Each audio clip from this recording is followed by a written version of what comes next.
কি বলছিস? সাধু আবার মাংস খায়? হ্যাঁ বাড়া, শুধু খাই না, সেটা ভরে খায়। আমি তো মারা বাপের জন্মে শুনিনি কোনো সাধু মাছ মাংস খায়। বুঝলা পল্টুদা, আমার মনে হচ্ছে মালটা পুরো জালি। হ্যাঁ রে, আমারও তাই মনে হচ্ছে। তুই চাপ নিস না ফুটো, ওই মালটা যদি সত্যি সত্যি জালি হয় তাহলে আমি কথা দিচ্ছি ওই চোদনা কাল সকালে সূর্য দেখতে পাবে না। না, ওই শান্তির ছেলে ফুটো দেখছি আমাকে এই বাড়িতে একটু শান্তিতে থাকতে দেবে না।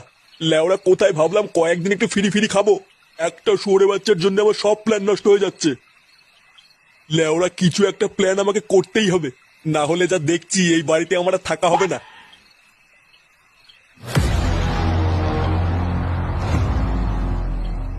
এবার কাল থেকে দেখছি আমার নতুন চালটাই চালতে হবে। কানকে চলে ছাড় মারা ছাড়, পাঁচজন ওর সেটা আমি ভাঙবই। ফুটো চুপ কর চুপ কর, এখন কিছু করা যাবে না, আমরা পরে সেটা ভাঙবো।